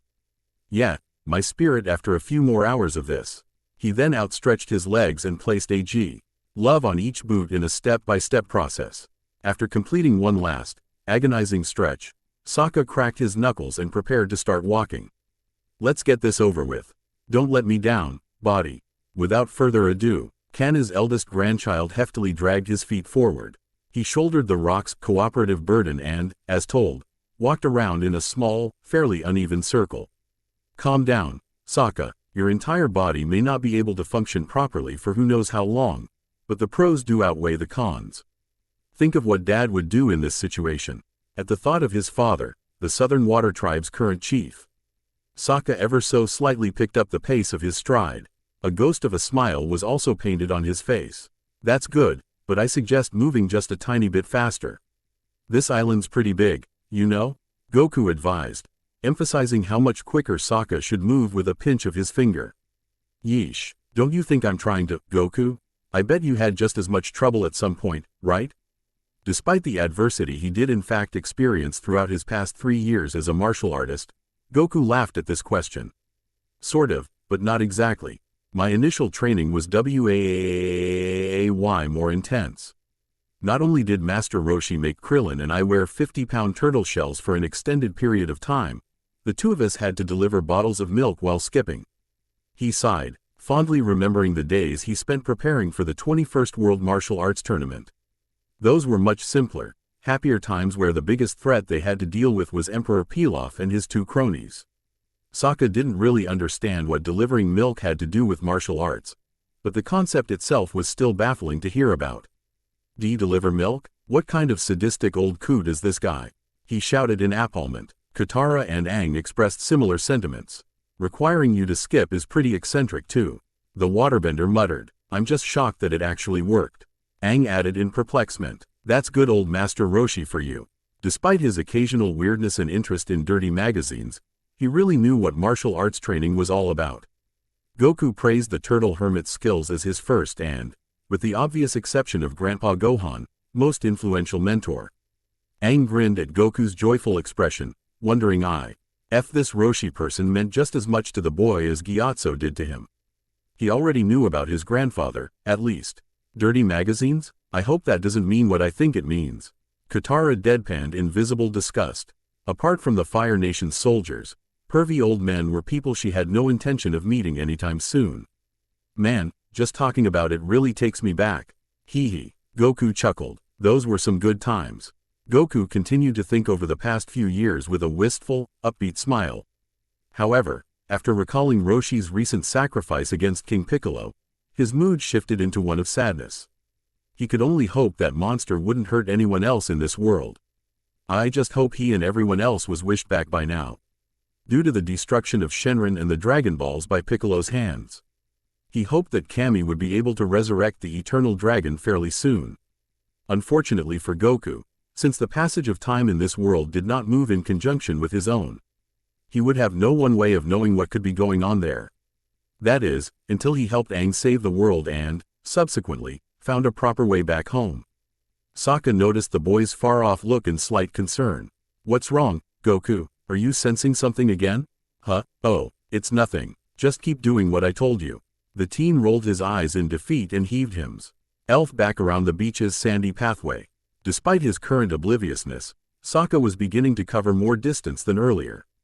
Goku cautiously folded his arms, trying to remain positive about Krillin, Roshi, and Chaozu's current fates. He gulped a building lump in his throat and, without further delay, went back to supervising Sokka's progress. This inadvertently led to him sharing eye contact with both Katara and Aang. By the way, Aang, I forgot to ask. Goku said, what is our next stop after this island?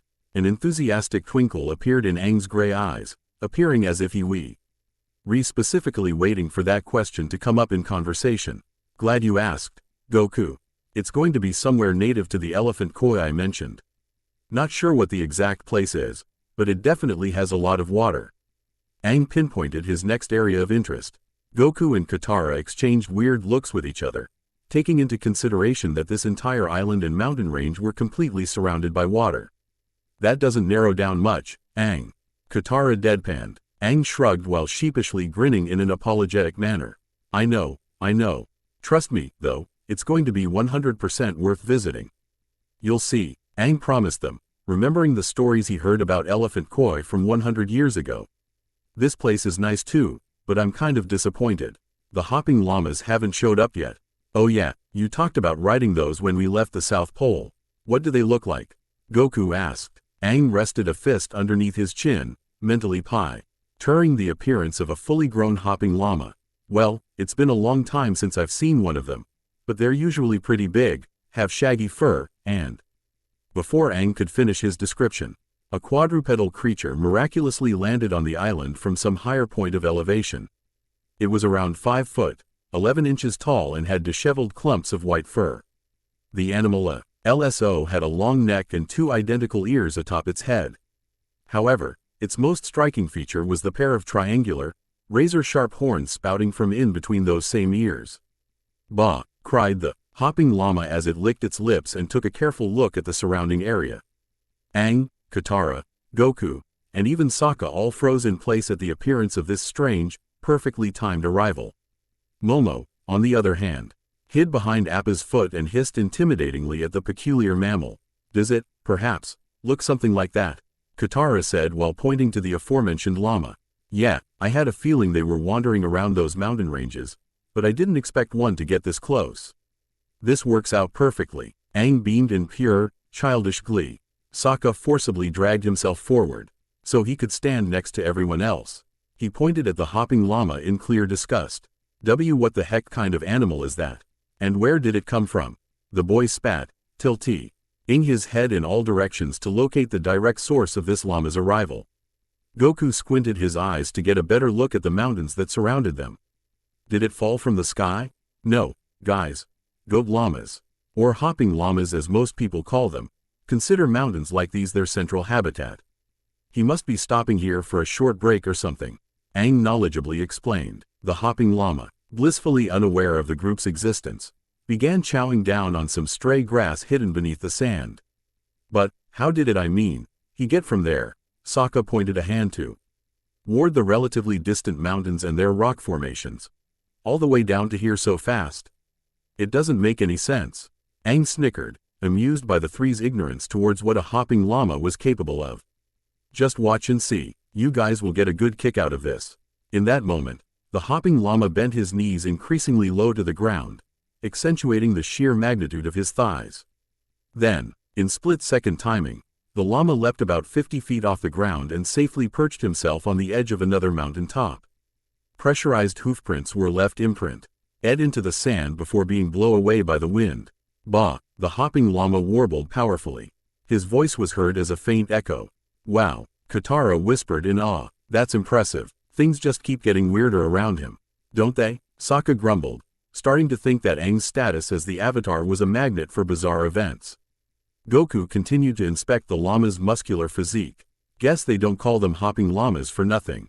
Hee hee, my point exactly. With the use of their leg muscles, goat llamas are able to quickly jump, or hop, from mountain to mountain with relative ease. It's why riding them is so much fun.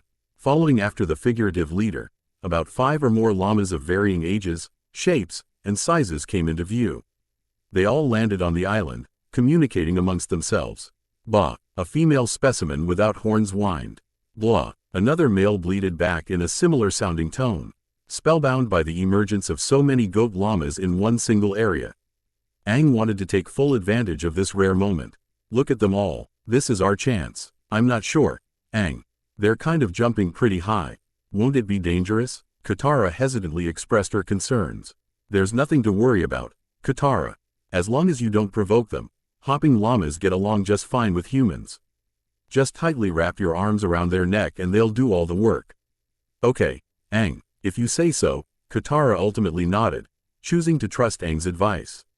Looking at her smile, Aang's cheeks suddenly turned a light shade of red. This was his chance to make a move. Ahem. Besides, if you do fall, I'll always be there to catch you. Katara, lost in her own thoughts for a second, turned around to gaze at the young airbender in confusion. What did you say? Aang flinched, his face erupting into an even more prominent flush. Nothing major. What I meant to say was that I can carry you with my glider in case anything goes wrong, you know. Appa and Goku's flying Nimbus could work too. Right, that makes me feel less nervous, at least. Katara proclaimed with an appreciative grin.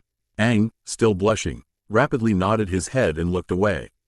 Gee great, you coming along too, Goku?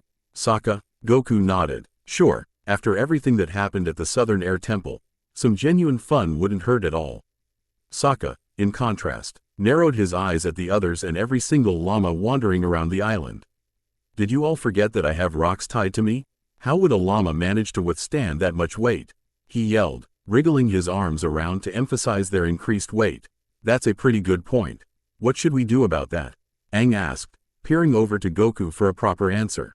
The Martial artist took a moment to think of a solution. He then snapped his fingers in realization. I've got it. How about you try to catch one as a short test? With the rocks still secured to your arms and legs. The llama could serve as a makeshift opponent for the purpose of potentially increasing your own performance in combat. Goku explained, offering to combine Sokka's training with their current source of entertainment.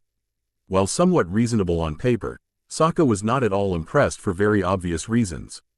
Earth to Goku, I can barely move with this crap on. What makes you think I can grab a llama that hasn't skipped leg day and, worst of all, has long knives for horns?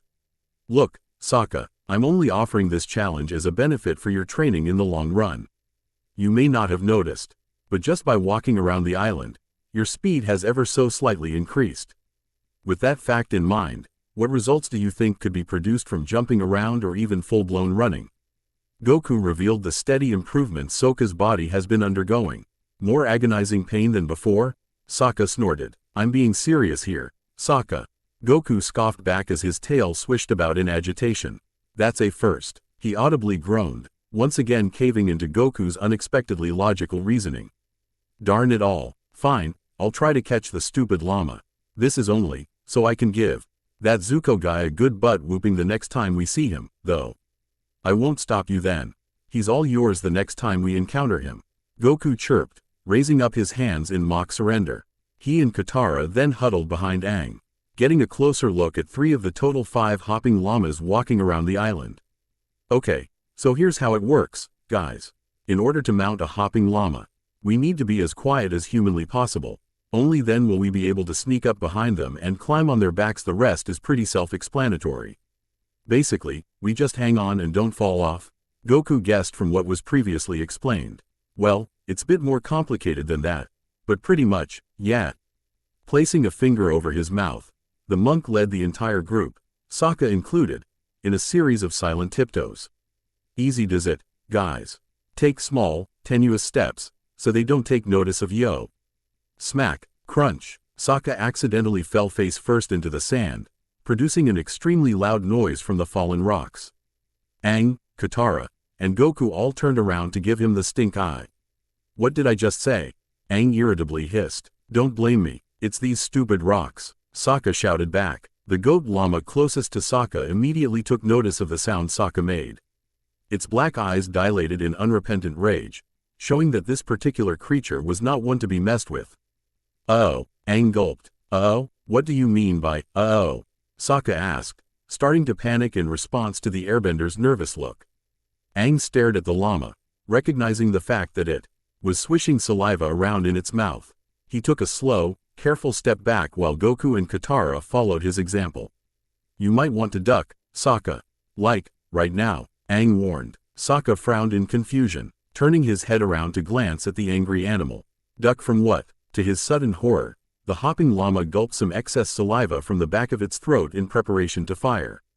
"Ptoo," the llama spat, shooting a ball of green, gelatinous goop straight into Sokka's entire face. Everyone gagged in complete disgust. Ew. Sokka, in a prolonged state of shock, wiped away traces of saliva with his hands. He looked down at them as his skin noticeably paled. That thing just spit on me. First Appa, now this? Ugh. Ignoring the strain of his weights, he performed a full body examination via long, circular arm swings. Yeah, they kind of do that when they feel threatened. Probably should have mentioned that. Whoops. Aang apologized. "You think? Get it off of me, get it off." Sokka pathetically screeched whilst flailing his arms about. Aang did as asked and bent a stream of wind straight at Sokka's face, blowing away the last remaining traces of llama spit. This accidentally blew out his wolf tail in the process. "Thanks," Sokka grunted, straightening his hair back to normal. Afterwards, he noticed that the goat llama was scuffing one of its hooves against the sand. Its breaths were also shallower and more forced. "Now, what's it doing?" Sokka cried. "Well, since that's obviously a male, I think it might want to fight you as a show of pride." Aang inferred from said llama's aggressive nature. He wondered if it was trying to assert its dominance over Sokka or something. "So, I'd suggest you start running before He darted his eyes at the tips of the llama's sharp, piercing horns. Regardless of the danger involved, Sokka was far too overcome with anger and revulsion to give up. This snot monster needed to be taken down no matter what. "Screw that. This overgrown koala sheep is going down," Sokka snarled, roughly cracking his knuckles in preparation to defend himself. "Stop it, Sokka. This is stupid even by your standards," Katara screamed in concern. She then looked towards the monkey-tailed boy standing next to her. "Can't you just knock it unconscious for a while, Goku?" "Sorry, Katara. This is exactly what we were planning to happen, anyways. So why stop it? I'm pretty sure getting himself killed wasn't part of that plan," Katara argued. "Just let Sokka handle it. There's nothing wrong with him wanting to fight his own battles for a change," Goku said in a softer, more stern tone. "He's right, Katara. Goku's not the type to let one of his friends get needlessly injured. That includes us." Aang reminded her of the martial artist's caring nature. Katara, thinking back to Goku's promise to protect Aang at the Southern Air Temple, knew this claim to be true. She then sighed in defeat. "Fine, I'll see how it goes." She helplessly watched from the sidelines as Sokka squatted down like an overweight sumo wrestler or, to Katara herself, someone competing in one of the Earth Kingdom's many Earth Rumbles. She heard a lot about those earthbending competitions from her grandmother. Bah! The hopping llama bleated ferociously, stampeding straight towards Sokka's stomach. Now taking full advantage of the rocks, padding, Sokka succeeded in pushing the llama away with his bare hands. "Grrrrgh." The son of Hakoda growled in anger. Right before the goat llama's horns could graze his skin, Sokka grabbed a hold of them and used both to propel himself onto its back. The fearsome llama did not appreciate the excessive weight of its rider and former adversary one bit. Blog, the hopping llama squealed. It began bounding all across the island, attempting to throw Sokka off. "Ha, I'd like to see you spit on me NOWHOWOWAAH." Sokka's condescending insult was swiftly cut off by the llama jumping toward another cliffside. It then dashed from mountain to mountain, taking a screaming Sokka along for the bumpy ride. "Welp, looks like it's time to start," Aang enthusiastically announced. Hen airbent himself onto another llama's back and brought along his staff just in case.